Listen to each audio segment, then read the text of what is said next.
அனைவருக்கும் வணக்கம். இந்த பதிவில் பார்க்க போகிற படம் கம்பி கட்டின கதை. படம் எப்படி இருக்குன்னு பார்ப்போம். நட்டி நடராஜ் அவர்கள் நடிப்பில் இயக்குனர் நாதன் பெரியசாமி இயக்கியிருக்கும் படம் கம்பி கட்டின கதை. சதுரங்க வேட்டை படம் மூலமாக விதவிதமாக ஏமாற்றும் மனிதர்களை அடையாளம் காட்டிய நட்டி நடராஜ் இந்த படத்தில் இன்னொரு சதுரங்க வேட்டையை காண்பித்திருக்கிறார். இந்த படத்தோட கதையை பற்றி பார்த்தோம்னா, பல்வேறு வகைகளில் பொதுமக்களை ஏமாற்றி அவர்களிடமிருந்து பணம் சம்பாதிக்கும் நட்டி நடராஜுக்கு ஒரு ஆஃபர் ஒன்று வருது. பிரிட்டிஷ் ராணியோட கிரீடத்தில் இருக்கும் கோஹினூர் வைரத்தை பிரிட்டிஷில் கவர்னராக இருந்த ஒருவர் ராணிக்கு பரிசாக கொடுத்தாரு. அது இன்னமும் இப்பொழுதும் இங்கிலாந்து ராணியின் கிரீடத்தில் இருக்குது. அதே கவர்னர் அந்த கோஹினூர் வைரத்தை போலவே இன்னொரு வைரத்தையும் அந்த நேரத்தில் கையில் வச்சிருந்தார். அது ராணியிடம் கொடுக்காமல் தன்னுடைய பயன்பாட்டுக்கு மறைத்து வைத்திருந்தார். இப்பொழுது அந்த வைரம் யார் யார் மூலமாகவோ கைமாறி பின்னர் இந்த இந்திய அரசியல்வாதியின் பினாமி ஒரு நபர், லண்டனில் உள்ள ஒரு நபர், இந்திய அரசியல்வாதியோட பினாமி, அவர் கைக்கு வருது. அதை ரகசியமாக விமானத்தில் கடத்தப்பட்டு சென்னை வருகிறது. ஒரு அரசியல்வாதி அந்த வைரத்தை எப்பாடுபட்டாவது கைப்பற்றிவிட துடிக்கிறாரு. அது விமான நிலையத்தில் தொலைந்து போகிறது. ஒரு கஸ்டம்ஸ் அதிகாரி அந்த வைரத்தை அமுக்கி ஆட்டை போட்டுறாரு. அந்த தொலைந்து போன வைரத்தை கண்டுபிடித்து தரும்படி அல்லது திருடி கொடுக்குமாறு நட்டி நடராஜிடம் போலீஸ் கமிஷனர், அரசியல்வாதி என்று இருவரும் இணைந்து ஒரு வேலையை கொடுக்குறாங்க. நட்டி தன்னுடைய திறமையை வைத்து அந்த வைரத்தை கஸ்டம்ஸ் ஆஃபீஸர் வீட்டில் இருந்து திருடுறாரு. ஆனால் திருடின பிறகு இந்த வைரத்தை நாம் ஏன் வச்சுக்கக்கூடாது என்று நினைத்து அதை ஒரு காட்டு பகுதியில் புதைச்சி வச்சுட்டு அந்த வைரத்தை நான் எவ்வளவோ தேடியும் கிடைக்கல இன்னும் பொய் சொல்கிறாரு. கொஞ்சம் பணம் மட்டும்தான் கிடச்சிது, இந்தாங்க என்று பணத்தை கொடுக்குறாரு. ஆனால் கமிஷனர் அதை நம்பாமல் அடி வெளுத்து எடுக்கிறாரு. எங்கடா அந்த வைரம்னு.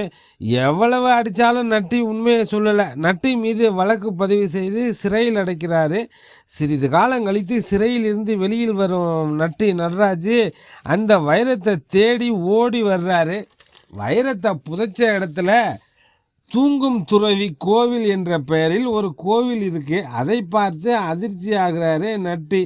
இப்போது அந்த இடத்தில் தனியாக நிலத்தை தோண்ட முடியாது என்பதால் அந்த கோவிலின் சாமியாராக உருமாறுறாரு நட்டி.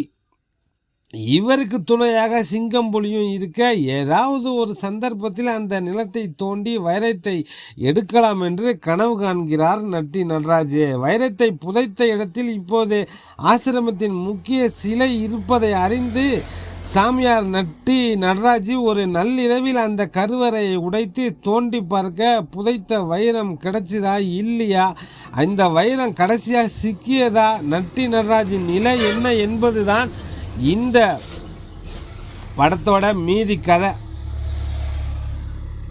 புதைத்த வைரம் கிடைச்சதா இல்லையா, அந்த வைரம் கடைசியாக சிக்கியதா, நட்டி நடராஜின் நிலை என்ன என்பது தான் இந்த படத்தோட மொத்த கதையே. சதுரங்க வேட்டை படம் போலவே இதுவும் ஒரு ஏமாற்றுகின்ற ஒரு ஹீரோவின் கதை தான். தன்னுடைய நடிப்பை ஒரே மாதிரி முகத்தில் எந்தவித ரியாக்ஷனும் காட்டாமல் வேகமாக பேசுகின்ற பேச்சுக்கள்னு எதிரில் இருக்கும் அப்பாவிகளையும் ஏமாற தூண்டுகிறது நட்டியின் நடிப்பு.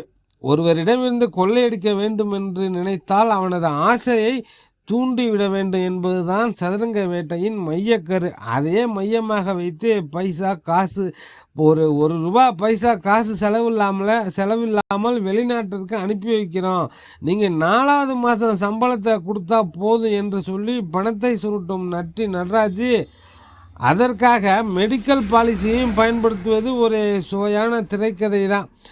சாமியார் ஆன பின்பே சுற்றி இருக்கும் இளம் பெண்கள் புடைசூழ வாழ்கிறாரு. அந்த ஆலயமே ஜெகஜோதியாக இருப்பதாக காட்டும்போது நமக்கு நித்யானந்தா ஞாபகம் வருது. நித்யானந்தாவை அடையாளப்படுத்தும் வகையில் நட்டியின் காதல் ஆட்டமும் மக்களை ஏமாற்றும் செயலும் இருக்க ரொம்பவே யோசிக்க வைக்குது. படத்தில் இன்னொரு நாயகனாக முகேஷ் ரவி. இது அவருடைய முதல் படம் என்பதால் எந்த அளவுக்கு தன்னுடைய நடிப்பை காட்ட முடியுமோ அதைத்தான் செய்திருக்காரு. நட்டி செய்யும் அனைத்து கிரிமினல் வேலைகளையும் வீரர்களையும் துணையாக நிற்கும் சிங்கம்புலி ஆசிரமத்தில் ஒரு சீடராக இருந்து அத்தனை கோல்மால்களையும் தன்னால் முடிந்த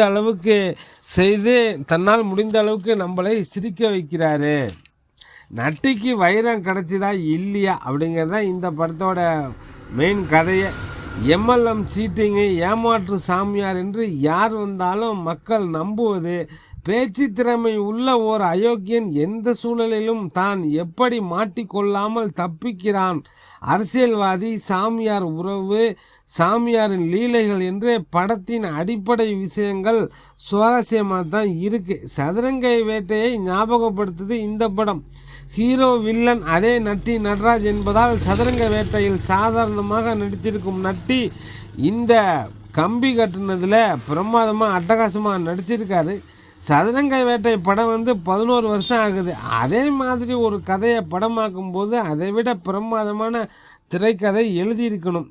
ஏனோ அது இல்லை. காமெடி கொஞ்சம் ஓவர் டோஸ் ஆன மாதிரி இருக்குது. படத்தின் நீளம் 2 மணி நேரம் 40 நிமிடம். படத்தின் நீளத்தை குறைத்திருந்தால் இன்னும் நன்றாக இருந்திருக்கும் இந்த படம் பார்த்துட்டு வெளியே வரும்போது தக்காளி யாரையாவது ஏமாத்தியாவது சம்பாதிக்கணும்டா என்று தோன்றுவதற்கு வாய்ப்பு இருக்குது. அதுக்கு எதுக்கு தம் பிடிச்சி கம்பி கட்டணும்? ஜாலியாக ஒரு காமெடி படம் பார்க்கணுன்னு நினைக்கிறவங்க இந்த படம் பாருங்கள். விறுவிறுப்பான திரைக்கதை, காமெடி, நித்யானந்தா சாமியாரை கிண்டல் செய்திருக்கும் விதத்தாலும் கடைசி வரையில் ரசிக்க முடிகிறது. நிச்சயமாக ஜாலியாக ஒரு படம் பார்க்கணுன்னு நினைக்கிறவங்க இந்த படம் பாருங்கள். இந்த படத்தோட இயக்குனர் ராஜநாதன் பெரியசாமி. இந்த படத்தின் நடிகர்கள் நட்டி நடராஜ், சிங்கம்புலி, சாம்ஸ், கராத்தே கார்த்தி, முருகானந்தம், வழக்கியன் முத்துராமன், முகேஷ் ரவி, சாலினி, ஸ்ரீரஞ்சனி மற்றும் பலர் இணைந்து நடிச்சிருக்காங்க. டெல்டா 7 நண்பர்களுக்கு நன்றி. மீண்டும் வேறொரு காணொலியில் சந்திப்போம். நன்றிகள் பல.